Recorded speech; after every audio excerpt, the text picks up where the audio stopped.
नमस्कार। आज हम 2 सितंबर 2022 की प्रमुख खबरों पर चर्चा करेंगे। भारतीय बेंचमार्क निफ्टी आज गैप अप ओपन हुआ और 17,600 के करीब खुला, लेकिन उसके बाद बिकवाली आई और अब 11:30 बजे निफ्टी 17,525 के आसपास कारोबार कर रहा है। इसी तरह सेंसेक्स सुबह 11:30 बजे 58,725 के आसपास कारोबार कर रहा था। देश की सबसे बड़ी कार निर्माता कंपनी मारुति सुजुकी ने गुरुवार को अगस्त 2022 के महीने में कुल 1,65,173 इकाइयों की बिक्री दर्ज की, जो पिछले साल के इसी महीने की बिक्री की तुलना में 26.37% अधिक है। मारुति सुजुकी ने एक बयान में कहा कि महीने में मारुति सुजुकी की कुल बिक्री में 1,37,537 इकाइयों की घरेलू बिक्री, अन्य ओईएम को 6,155 इकाइयों की बिक्री और 21,481 इकाइयों का निर्यात शामिल है। मारुति सुजुकी ने कहा, इलेक्ट्रॉनिक उपकरणों की कमी से वाहनों के उत्पादन पर मामूली प्रभाव पड़ा, मुख्य रूप से घरेलू मॉडल में। कंपनी ने प्रभाव को कम करने के लिए सभी संभव उपाय किए। कंपनी के एक शीर्ष अधिकारी ने कहा कि देश की सबसे बड़ी बीमा कंपनी एलआईसी गैर भाग लेने वाले बीमा उत्पादों में अपनी बाजार हिस्सेदारी बढ़ाने के साथ साथ चैनल मिश्रण में विविधता लाने का इरादा रखती है।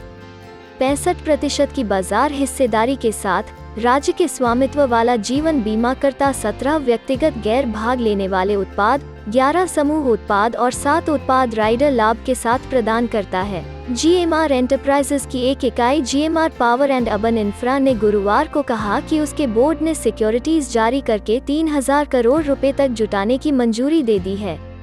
गुरुवार को हुई बोर्ड की बैठक में इसे मंजूरी दे दी गई। GMR power and urban infra (जीपीयूएल) ने बीएसई फाइलिंग में कहा, कंपनी ने 1 सितंबर को हुई अपनी बैठक में 3,000 करोड़ रुपए तक की धनराशि जुटाने को मंजूरी दी है। हीरो मोटोकॉर्प ने गुरुवार को अगस्त 2022 में कुल बिक्री में 1.92% की वृद्धि के साथ 4,62,608 इकाइयों की वृद्धि दर्ज की। कंपनी ने एक साल पहले की अवधि में 4,53,879 इकाइयों की बिक्री की थी। हीरो मोटोकॉर्प ने एक नियामक फाइलिंग में कहा, अगस्त 2021 में 4,31,137 इकाइयों की तुलना में घरेलू बिक्री 4,50,740 इकाई थी, जो 4.55% की वृद्धि थी। हालांकि निर्यात पिछले वर्ष की इसी अवधि में 22,742 इकाई से घटकर 11,868 इकाई रह गया। अदानी एंटरप्राइजेज लिमिटेड 30 सितंबर से नेशनल स्टॉक एक्सचेंज के बेंचमार्क इंडेक्स निफ्टी 50 से श्री सीमेंट लिमिटेड की जगह लेगा। अदानी एंटरप्राइजेज अदानी ग्रुप की प्रमुख कंपनी है और श्री सीमेंट प्रमुख सीमेंट बनाने वाली फर्म है, जिसके पास रूफॉन, बांगूर पावर, श्री जैसे ब्रांड हैं। जंग रोडेक, बांगूर सीमेंट और rock strong.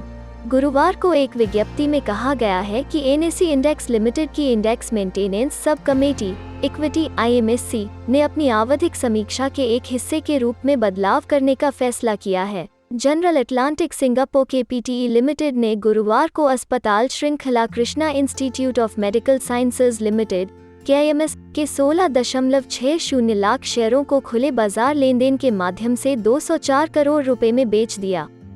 National stock exchange (NSE) के पास उपलब्ध बल्क डील के आंकड़ों के अनुसार शेयरों को 1,230 रुपए की औसत कीमत पर बेचा गया, जिसका लेनदेन मूल्य 204.18 करोड़ रुपए था। जून तिमाही के अंत में जनरल अटलांटिक सिंगापुर केपीटीई लिमिटेड के पास कंपनी में 17.24% हिस्सेदारी थी, जो कि एक्सचेंज के पास उपलब्ध आंकड़ों के अनुसार था। कृषि समाधान प्रदाता यूपीएल कॉर्पोरेशन ने गुरुवार को कहा कि माइक फ्रैंक को यूपीएल लिमिटेड के मुख्य कार्यकारी अधिकारी (CEO) के रूप में पदोन्नत किया गया है। फ्रैंक यूपीएल फसल संरक्षण बोर्ड ऑफ डायरेक्टर्स के सदस्य भी होंगे, कंपनी ने एक बयान में कहा। यूपीएल का ग्लोबल क्रॉप प्रोटेक्शन (CP) व्यवसाय भारत के बाहर सभी CP परिसंपत्तियों का प्रबंधन करता है। अरबिंदो फार्मा ने गुरुवार को कहा कि उसकी पूर्ण स्वामित्व वाली इकाई क्यूराटेक बायोलॉजिक्स निर्माण सुविधाओं की क्षमता विस्तार पर लगभग 300 करोड़ का निवेश करने की योजना बना रही है। अरबिंदो फार्मा ने एक नियामक फाइलिंग में कहा, क्यूराटेक बायोलॉजिक्स प्राइवेट लिमिटेड के निदेशक मंडल ने गुरुवार को हुई अपनी बैठक में भविष्य की आवश्यकताओं को पूरा करने के लिए उच्च क्षमता की एक और स्तनधारी सेल संस्कृति निर्माण सुविधा स्थापित करके अपने संचालन के विस्तार को मंजूरी दी। रॉयल एनफील्ड ने एक बयान में कहा कि आयशर मोटर्स की सहायक मोटरसाइकिल निर्माता रॉयल एनफील्ड ने गुरुवार को अगस्त 2022 में 70,112 इकाइयों की कुल बिक्री में 53% की वृद्धि दर्ज की। कंपनी ने पिछले साल इसी महीने में 45,860 इकाइयों की बिक्री की थी। अगस्त 2021 में 38,572 इकाइयों के मुकाबले घरेलू बिक्री 62,236 इकाई थी, जिसमें 61% की वृद्धि दर्ज की गई। कंपनी ने कहा कि पिछले महीने निर्यात 8.1% बढ़कर 7,876 इकाई हो गया, जबकि एक साल पहले की अवधि में यह 7,288 इकाई था। आज के लिए इतना ही।